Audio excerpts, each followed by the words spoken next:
बाद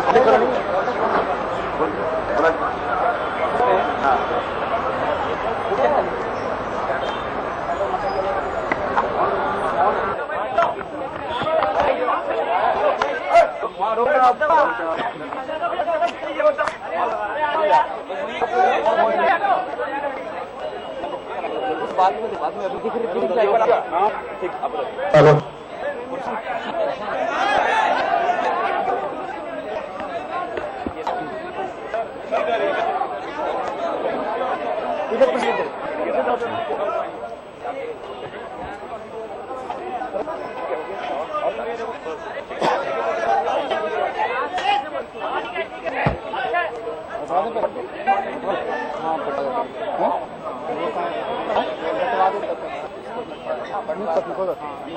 अभी हो ना माइक का है माइक नहीं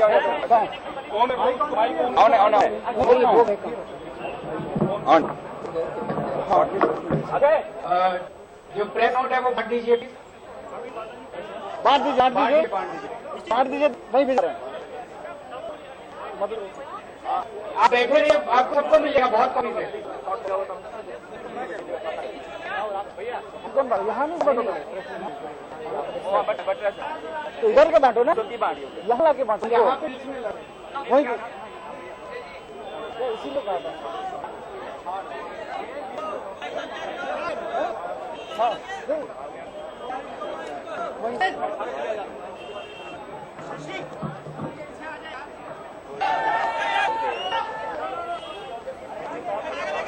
आपसे आपको आ जाएगा, ऐसा मत करिए।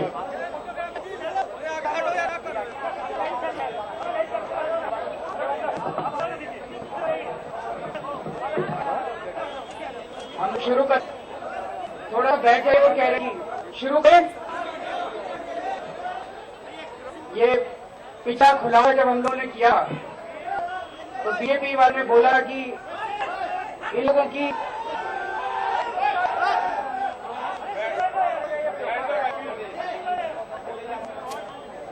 पिछली बार जब हम लोगों ने खुलासा किया था तो बीजेपी वालों ने कहा था कि इन लोगों की खुलासों की साप्ताहिक मंडी लगती है।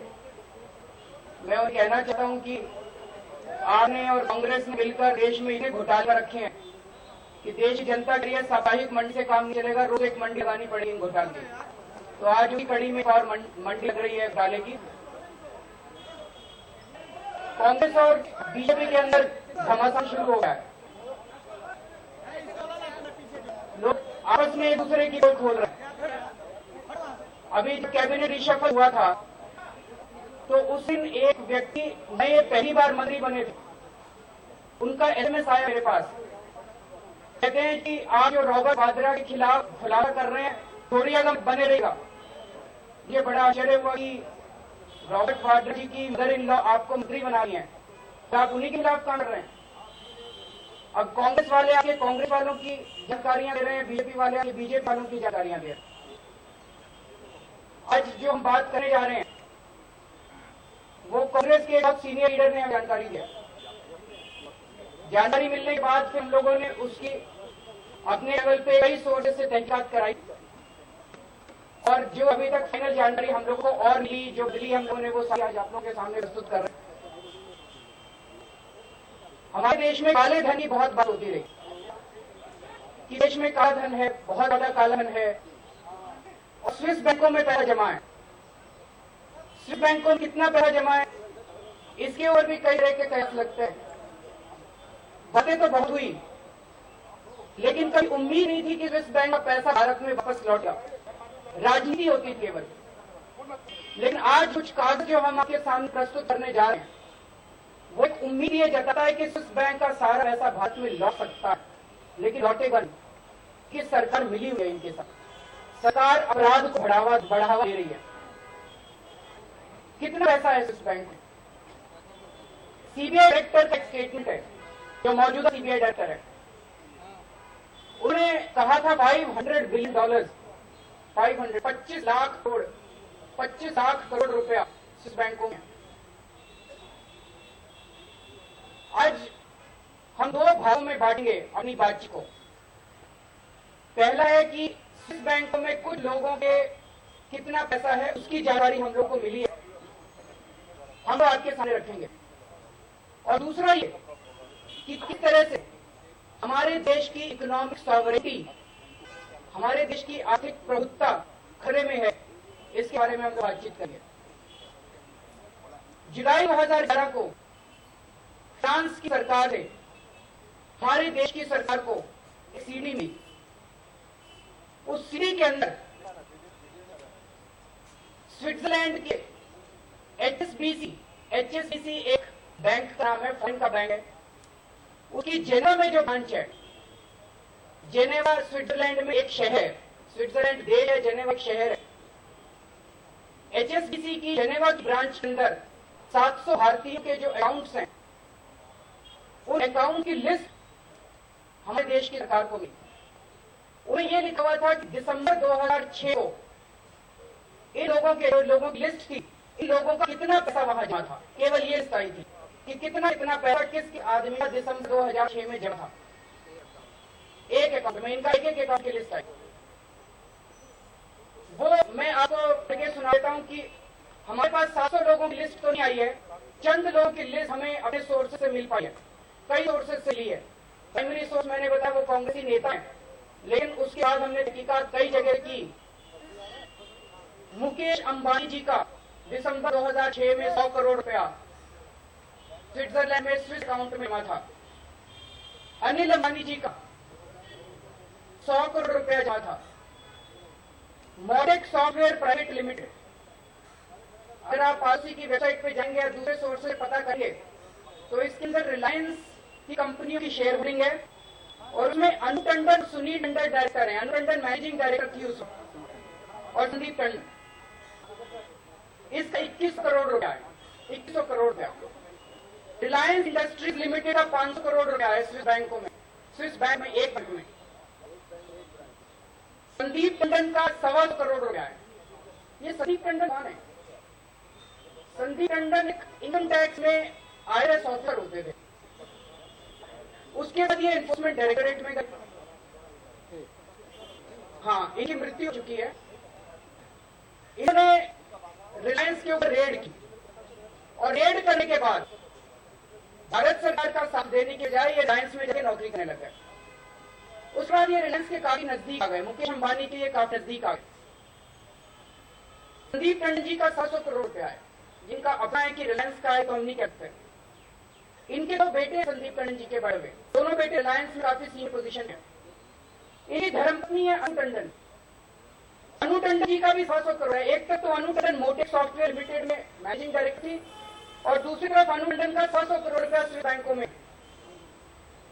अनु टंडन जी उन्नाव से MP है, कांग्रेस की MP है, उन्नाव से। और अगर आप गूगल पे सर्च मारो तो दिखाते हैं कि वो राहुल गांधी के कोर ग्रुप के मेंबर है।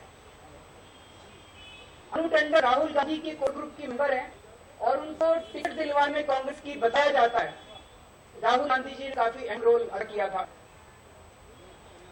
तो ये अनु टंडन जी का अपना पैसा है, रिलायंस का पैसा है, या कांग्रेस का पैसा है, या राहुल गांधी जी का पैसा है, ये तो वही बता सकती है, हम नहीं बता सकते। ऐसा है क्या बताया गया, शायद प्रणब मुखर्जी साहब ने संसद में एक स्टेटमेंट दिया था कि जो लिस्ट आई है 700 लोगों की, उनमें कोई भी सांसद नहीं है। ऐसा याद है आप लोगों को? ऐसा बताया कुछ पत्रकारों ने। अगर प्रणब मुखर्जी साहब ने ऐसा कहा तो गलत कहा था कि अनु टंडन तो एक सांसद हैं, तो सांसदों के नाम है के अंदर। उस टाइम अनिल अंबानी थे, कोकिला धीरू भाई अंबानी जी, उनका अकाउंट इसके अंदर, लेकिन दिसंबर 2006 में उस वक्त इसमें कोई बैलेंस नहीं था, लेकिन अकाउंट है तो पहले रहा होगा, बाद में रहा होगा, होता है। नरेश कुमार गोयल जेट एयरवेज वाले, इनका 80 करोड़ रुपया एक अकाउंट में है। डाबर के 3 फैमिली मेंबर्स, आनंद चंद बर्मन, श्री प्रदीप चंद बर्मन, रतन चंद बर्मन, जाके इनका उस वक्त 25 करोड़ था, पहले हो सकता है ज्यादा, बाद में जाओ। यशोवर्धन बिड़ला जी, इनका उस वक्त कोई बैलेंस नहीं था। इतनी जानकारी हमें मिली है, और जानकारी हमें नहीं मिल पाई। 700 लोगों के नाम है, बाकी लोगों की जानकारी नहीं मिल पाई। इन सब लोगों के अमाउंट देख के लगा बड़े छोटे अमाउंट है। अब अंबानी जी का केवल 100 करोड़ रुपया। टोटल मिला तो काफी है, अगर उनकी टेक्स सॉफ्टवेयर और ये सब मिलाओ तो लगभग 3000 करोड़ करीब बन जाए सारा मिल गया। सीनियर डायरेक्टर ने बोला कि 25 लाख करोड़ है, 25 लाख करोड़, और ये जो नाम आए हैं ये 700 के करीब नाम है, और टोटल अमाउंट जो है वो 6000 करोड़ है। इन 700 लोगों का 6000 करोड़। तो अभी तो थोड़ा ही जानकारी मिली है, बहुत बड़ी सी 25 लाख करोड़ में से केवल 6000 करोड़ की जानकारी भारत सरकार को मिली है। ऐसा बहुत है इन लोगों का, लेकिन अभी पूरे पैसे के ऊपर हाथ नहीं पहुंचाया देश जनता का और ना भारत सरकार का।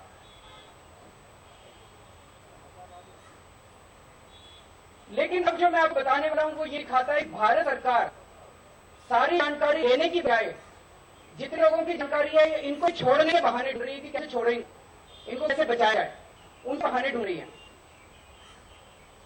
ये जानकारी भारत सरकार के पास आई जुलाई 2011 में। 28 जुलाई 2011 को दिल्ली में 3 लोगों के ऊपर इनकम टैक्स वालों ने रेड मारी। 28 जुलाई 2011 को उन 3 लोगों के नाम थे के अंदर, बहुत छोटे छोटे लोग हैं, एक का 8 करोड़ रुपया, एक का 12 करोड़ रुपया, एक का 5 करोड़ रुपया, ऐसे कुछ था। उन तीनों के ऊपर रेड मारी, तीनों ने कबूल कर लिया, हाँ जी जो कह रहे हैं हमारा ऐसा है, हमने इनकम टैक्स में डिक्लेयर नहीं कर रखा, लेकिन अब हम इसे इनकम टैक्स देने को तैयार। तीनों ने कबूल कर लिया। तीनों ने जो स्टेटमेंट इनकम टैक्स डिपार्टमेंट को दिए वो स्टेटमेंट के अंदर पेज नंबर 10, पेज नंबर 21 और पेज नंबर 39 पे इनकम टैक्स डिपार्टमेंट को दिए गए स्टेटमेंट्स की कॉपी हम लोग अटैच करें। साइंड स्टेटमेंट्स हैं इनकम टैक्स डिपार्टमेंट के under section 131 and 132 of income tax act. ये बहुत चौंकाने वाले हैं स्टेटमेंट में। स्टेटमेंट में लिखा है कि गोरा धंधा देश में चल कैसा है, और ये स्टेटमेंट आपको दिखाएंगे कि आपको भारत में एसबीआई में अकाउंट खोलना ज्यादा मुश्किल है, स्विस बैंक अकाउंट खोलना बहुत आसान है।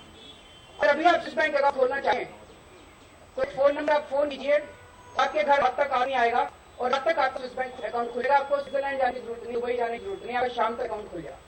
एसबीआई में अकाउंट खुलवाना जाना पड़ता है, ब्रांच में आना पड़ता है, फॉर्म भरने पड़ते हैं 10 पैसे, लेकिन स्विस बैंक आपका शाम तक खुल जाएगा, इतना आसान।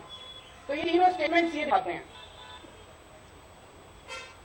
सबसे पहले मैं आपका ध्यान, ये 3 लोग हैं, विक्रम ध्यानी गाजियाबाद के रहने वाले हैं, प्रवीण साहनी जंगपुरा के रहने वाले हैं, परमिंदर सिंह कालरा फ्रेंड्स कॉलोनी में रहते हैं। पेज नंबर 32 के ऊपर नीचे लिखे हुए पेज नंबर जरा से देख लीजिएगा, पेज नंबर 32 पे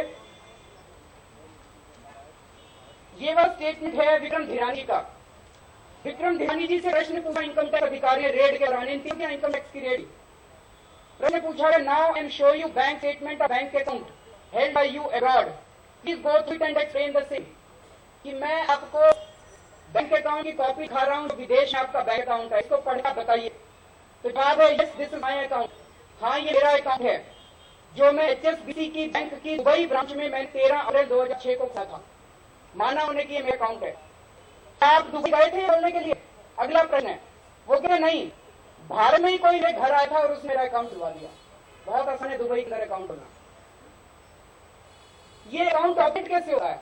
मान लीजिए आपने दुबई में, जिनेवा में अकाउंट खोल तो लिया, अब उसमें पैसे डलवाने हैं, उसमें पैसे निकलवाने हैं, कैसे निकलवाएंगे? तो पेज नंबर 49 पे आइए, प्रवीण साहनी जी बताते हैं आपको कि अकाउंट ऑपरेट कैसे होता है। पेज नंबर 49, स्विस बैंक के अकाउंट ऑपरेट कैसे होते हैं। आपको एसबीआई जाना पड़ता है, टेलर मशीन जाना पड़ता है, फिजिकली गाड़ी निकालते हैं, वहां कहीं नहीं आना पड़ता। एक फोन करो, घर आके डिलीवरी देके जाते हैं। आप कह दो कि मेरे पास अब 10 करोड़ रुपया चोरी का पैसा जमा होगा, तो वो स्विट्जरलैंड वाले का आदमी भेज देते हैं, शाम से आ जाता है। वो इनके लाल हैं, दिल्ली अंदर घूम रहे हैं, देश के अंदर घूम रहे हैं, वो आपको आगे शाम से आपका कैश ले जाते हैं और आपके डॉलर्स में स्विट्जरलैंड के अंदर पैसा जमा हो जाता है। ये मैं हवाला के थ्रू, ये पेज नंबर 49 पे ये इनकम टैक्स अधिकारी पूछ रहा है, I am showing you annexure A1 page 1, please explain. This is the, वो जवाब देते हैं, this is the money totalling 10 lakh US brought back from a Swiss account HSBC Bank branch Geneva, account number 40529 SP to India, तो हवाला to India.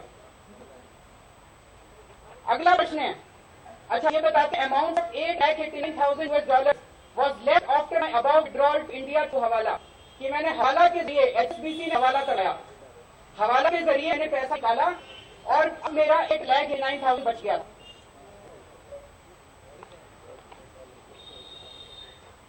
उसके बाद ये page number 51 पे, इसमें ये बातें हैं कि ऑपरेट कैसे होता है बैंक अकाउंट। क्वेश्चन नंबर 32 का जवाब पढ़िए। I used to call my bank HSBC bank Geneva for getting my money India. मैं बैंक वालों को जेनेवा में फोन कर देता। HSBC Geneva used to arrange for transfer और delivery of my money in India through hawala through the agents. वो Switzerland वाले अपने भारत में जो एजेंट है उनके थ्रू मेरे घर पे मेरा पैसा भिजवा देते।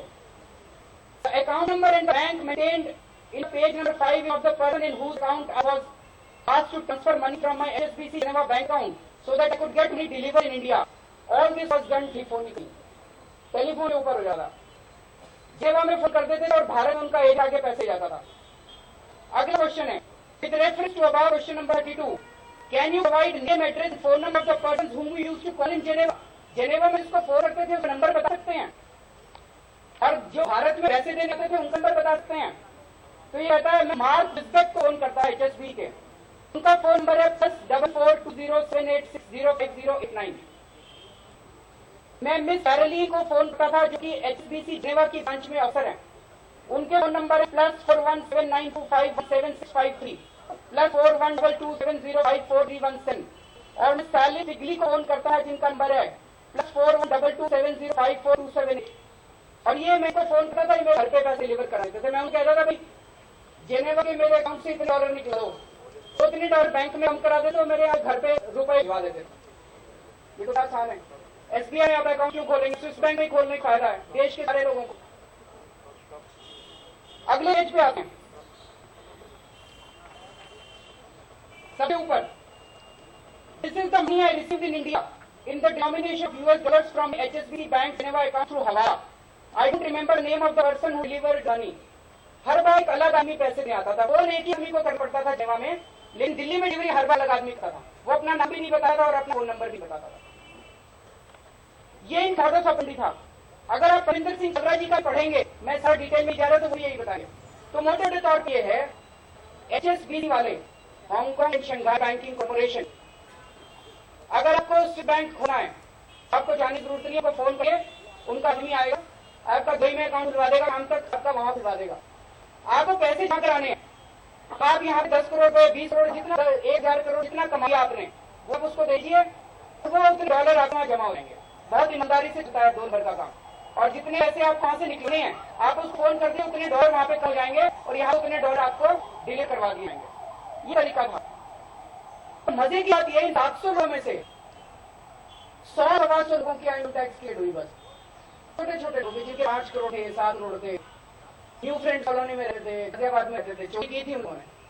अंबानी जी की रेट क्यों नहीं हुई, मुकेश अंबानी जी के यहाँ रेट क्यों नहीं हुई, अनिल अंबानी के यहाँ रेट क्यों नहीं हुई, नरेश गोयल जी की रेट क्यों नहीं हुई, यशोधन बिड़ला जी के यहाँ रेट क्यों नहीं हुई, बमन जी के यहाँ रेट क्यों नहीं हुई। एक मन में प्रश्न उठता है भाई 700 में से 100 लोगों की रेट क्यों हुई, बाकियों क्या रेट क्यों नहीं हुई। इस बेसिस पे उसके प्रणब मुखर्जी साहब थे वित्त मंत्री, प्रणब मुखर्जी साहब ने किस बेसिस पे तय किया कि इनके रेट करवाएं और इनके रेट नहीं करवाएं, ये किस बेसिस पे तय हुआ, ये तो उनको जवाब देना पड़ा। राष्ट्रपति तो बन गए लेकिन जवाब मांगेगा देश, ये कैसे हमने बाकी जैसे लोगों को, बाकी 600 लोगों को जो छोड़ दिया वो किस बेस पे छोड़ा। फाइनेंस मिनिस्ट्री के सोर्सेज ने हमें बताया है कि जुलाई 2011 में जब ये जानकारी आई तो मुकेश अंबानी जी मिलने के आए थे वित्त मंत्री से, फाइनेंस मिनिस्टर से, और उन्होंने जाके निवेदन किया था कि जितना हमारे नाम पे पैसा खड़ा है टैक्स दे देंगे, रेट मत करना हमारे ऊपर। उन्होंने लिखा we are prepared to pay the tax to buy peace, शांति को खरीदने के लिए हम टैक्स देने को तैयार हैं। उन्हें बताया जा रहा है, जो आप इसे पेज नंबर 1 पे 2 पे आएंगे, मुकेश अंबानी और अनिल अंबानी के नाम में जो पैसा खड़ा है उसके ऊपर शायद टैक्स भर दिया गया, लेकिन बाकी टैक्स भरा, मोटेक के और टैक्स नहीं भरा गया, 21 करोड़ टैक्स नहीं भरा गया है, बाकी का मुझे पता नहीं है टैक्स भरा है कि नहीं भरा गया। एक मुद्दा उठता है, जैसे इन लोगों की जब रेड हुई इन तीनों के ऊपर, 3 छोटे लोगों के ऊपर, इन्होंने बताया कि बैंक अकाउंट कैसे खुला जी, कोई आधा खोया, कैसे पैसा विड्रॉ करते हो जी, फोन कर देते हैं वो वहां पे कर दे। तो इससे एक चीज साबित, HSBC वाले इस देश के अंदर मनी लॉन्ड्रिंग कर रहे हैं, HSBC वाले हवाला कर रहे हैं। अगर मुकेश अंबानी अनिल अंबानी की भी ऐसे स्टेटमेंट ली जाती, अगर उनके ऊपर रेड होती तो उनको भी बताना पड़ता कि ये 100 करोड़ रुपया भारत से जेनेवा पहुंचा कैसे, कहां पहुंचा, बैंकिंग चैनल के थ्रू पहुंचा, 100 करोड़ कैश दिया था यहाँ पे, वहां जमा हो गया था। और ये ऑडिट कैसे करें बैंक अकाउंट? तो पता चलता है अंबानी ब्रदर्स ने क्या हवा कर रखा है, क्या वो भी हवा में शामिल है? ये तो सीरियस बात है।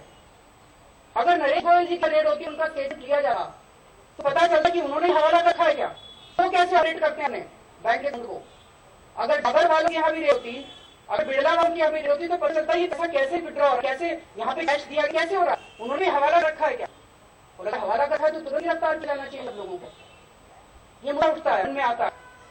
और दूसरी बात ये उठी है कि इनसे पूरा का पूरा 100 करोड़ तो दिसंबर 2006 था। अरे इन्होंने 100 करोड़ रुपए टैक्स दे दिया, इसका मतलब इनका अकाउंट तो है। तो इन्हें कहा जाए कि पूरे अकाउंट की कॉपी दीजिए, सब खुला था, आज तक क्या ट्रांजेक्शन हुई, उस अकाउंट से किसको रिश्वत दी अभी तक?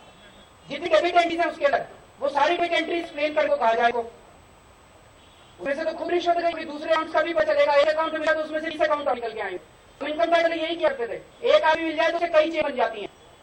तो इनको अंबानी जी बोला जाए भाई अपने पूरे अकाउंट की कॉपी दीजिए, नरेश गोयल जी बोला जाए पूरे अकाउंट की कॉपी दीजिए, बिरला को, डाबर को, टंडन को, संदीप टंडन को, इनको सबको पूछना चाहिए कि भाई आप सारे अकाउंट की कॉपी दीजिए। तो पता चला कि इसमें कितना पैसा आया, कहां से आया और कितना पैसा निकला और किस किस रिश्वत दी। लेकिन भारत सरकार ये नहीं कर रही है। तो एक तो ये मांग करते हैं, भारत की जनता मांग करती है कि तुरंत इनकम टैक्स वालों की रिलायंस इंडस्ट्रीज के ऊपर, मुकेश धीरूभाई अंबानी के ऊपर, अनिल धीरूभाई अंबानी जी के ऊपर, तीनों बर्मन ब्रदर्स के ऊपर, यशोवर्धन बिड़ला के ऊपर और नरेश गोयल जी के ऊपर तुरंत रेड की जाए। एनफोर्समेंट डायरेक्टरेट की रेड हो, इनकम टैक्स की रेड हो, इनके स्टेटमेंट्स रिकॉर्ड किए जाए और सबसे ईमानदार ऑफिसर्स को लगाया जाए, क्योंकि पूरा देश देख रहा है, देश की इकोनॉमिक सॉवरेनिटी खतरे में है। उस ऊपर अभी आगे हम लोग, पूरा देश देख रहा है, अब देश बर्दाश्त करने वाला नहीं है, क्रोनी कैपिटलिज्म हमारे देश के अंदर चल रहा है। इनको रेड किया जाए, स्टेटमेंट रिकॉर्ड किया है और इनके जो बैंक खाते हैं वो सारे बैंक खाते अब से लेकर जब से खुले और आज तक वो सारे बैंक खाते इनको देने के लिए कहा जाए और एक एक एंट्री इनको एक्सप्लेन करने के लिए कहा जाए। और अगर इनका हवाला का रूट या करप्शन एक्ट के अंदर ये पता चलता है तो इन सब लोगों को तुरंत गिरफ्तार किया जाए। हमारे सोर्स ने हमें बताया कि 700 लोगों को बचाने के लिए प्रणब मुखर्जी साहब ने पूरी स्कीम बना दी। आप लोगों ने सुना था पिछली बार चर्चा हो रही थी, VDIS आने वाली है, वॉलंटरी डिस्क्लोजर ऑफ स्कीम आने वाली है, सुना था, घरों में आ रहा, चर्चा चली थी। वो इन 700 लोगों को बचाने के लिए था, पता चला है। एक सोचा था VDIS बनाते हैं, फिर सोचा VDIS बनाएंगे तो देश में हल्ला होगा, तो उन्होंने मिलकर ऐसे ही VDIS दे दी लोगों को। इनको कहा कि तुम टैक्स भर दो और बाकी छो, बाकी कुछ तुमको तो नहीं करेंगे, ना तुम्हारे मुकदमा चाहेंगे, कुछ करेंगे, बस टैक्स दो। पता चला है कई लोगों ने टैक्स शायद भर लिया इसके ऊपर। ये एक अखबार के अंदर रिपोर्ट आई थी, हमने इंटरनेट से निकाली। ये इंडिया डे की वेबसाइट से हमने निकाली है। इसमें लिखा है IT डिपार्टमेंट हैज एग्रीड, 10 जुलाई की रिपोर्ट है, IT department has agreed to halt criminal proceedings if black money is brought back and the names of those black money holders will not be disclosed. Pranab Mukherjee साहब से पूछना चाहते हैं कि income tax act कौन सी धारा के अंदर आपके पास पावर है कि आप क्रिमिनल प्रोसीडिंग्स को रोक सकते हैं? मैं इनकम टैक्स का अधिकार हूं, कौन सी धारा फाइनेंस मिनिस्टर को यह पावर देती है कि जो टैक्स की चोरी करे इस देश के अंदर उसको क्रिमिनल प्रोसिक्यूशन से छुट्टी दे दी जाए? The reasoning given behind the government move was that it has been convinced that Swiss authorities were unlikely to part the details of cash holders in the banks. They have told India that they would share data only if they were assured of a tax offense. The government also believes that not all money stored in Swiss banks is black money. सरकार को ऐसा लगता है कि ये सारा काला पैसा नहीं है। सरकार को समझ में आया कि सारा काला पैसा नहीं है, सकता कैसे? क्या सबूत है सरकार के पास? ऐसा खाया कुछ लोगों सरकार के अंदर, इसलिए लगने लगा, सपने लगे कि सारा काला पैसा नहीं है। ये सारे डॉक्यूमेंट जो हमारे पास हैं, ये सारे पढ़ने के बाद में भारत थोड़ी सी घिन आती है हमें भारत सरकार के ऊपर। गिरी हुई हमारी भारत सरकार, घटिया है हमारी भारत सरकार, अपराधियों को बढ़ावा दे रही है हमारी भारत सरकार, अपराध को बढ़ावा दिया हमारी भारत सरकार, अपराधियों को